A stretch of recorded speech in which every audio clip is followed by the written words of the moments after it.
When it comes to home renovations, not all of them have to be complete do-overs. Maintaining the character and charm of your older home, those things that made you fall in love with it in the first place, are key when you're making everything shiny and new. Nicole Curtis, star of HGTV's Rehab Addict, is here with us with some tips on ways to maintain the look and feel of your older home while making everything shiny and new. Welcome, Nicole. So why is restoring our homes better than doing a complete redo? Oh, well, I always think that restoring anything is better than, scrapping it and throwing it out in the trash. Redoing something, one, it keeps something from going in the trash, but two, especially on old homes, and in Madison, you guys have such a great stock of older homes and buildings, and all of these things can be redone, at a fraction of the cost of new build. And that's really why I got into doing all of these great old houses, was that because I was watching everyone, look at some of these with all these challenges and saying, oh, just scrap it.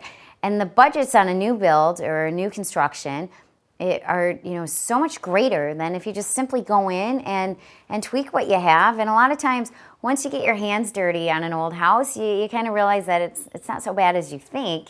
And a lot of them just need some elbow grease and cleaning up. So you say we shouldn't rush into ripping out damaged flooring. Why do you say that? Well, automatically when people get, an older home or they go into something, they think like, okay, it looks horrible. I need to start and do everything new. And the first thing that usually they sacrifice is their hardwood flooring. Or what I see a lot of times is people will take, an engineered flooring or a laminate flooring, and they'll lay it right over solid hardwood floors, which is just insane to me. And really the premise with my show always is just to show people that instead of putting all that hard work into laying new floors over floors you already have, a couple hours of, buffing and sanding and refinishing gets the job done, and you have solid wood materials. I mean, most of these hardwood floors that people are covering up or tearing out would be thousands of dollars to replace. They're never replacing with the same quality of materials. That's a good thing to keep in mind. Now, heating and cooling can also be tricky when you're dealing with older homes. What can we do to maintain the structural integrity, but also give us those modern day comforts?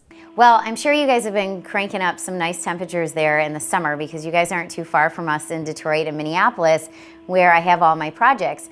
And one of, the challenges I face on every home, one, we need to make them a little more energy efficient, and two, 100 years ago, they didn't have air conditioning running through. They didn't, some of the rooms didn't have heat. Throughout the years, we've had different additions. And many people, when they go into an older home, they're like, I can't figure this out. Or I go into an old house and they've dropped the ceiling, 2 feet, and they've ran their ductwork underneath.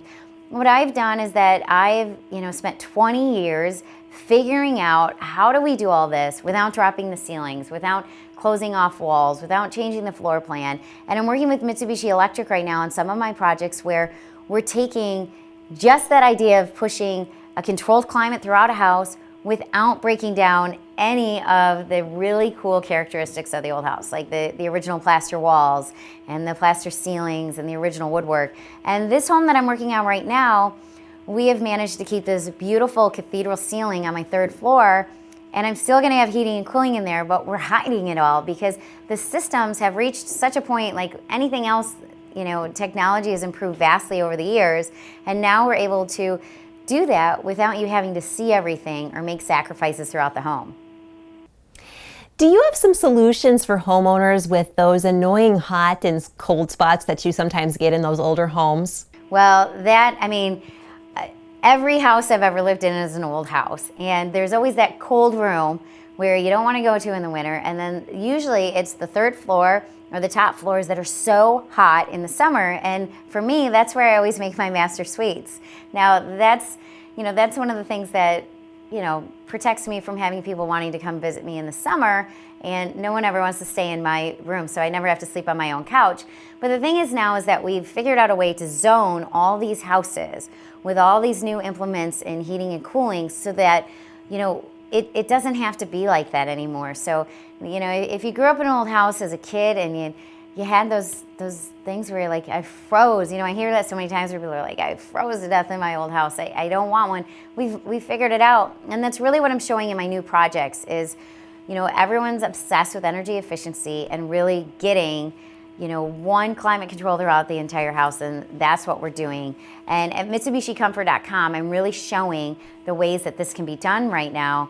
And trust me, I mean, I am the one that walks through every single project and says, you're not doing that. I don't want to see a soffit. No, you can't put a furnace there because that's my linen closet, or you can't do this because that's my pantry. And it's very cool just to be able to design these houses now and kind of hide everything behind the walls. So where can people go for more information? MitsubishiComfort.com is a great resource right now. It gives you a little sneak peek into what I'm doing in this season, but also the tools that I'm using throughout these homes right now to add modern amenities, but still keep the original characteristics of the old house. Well, thanks so much, Nicole. It was great to talk to you today. And you stay tuned. We'll have more coming up right after this.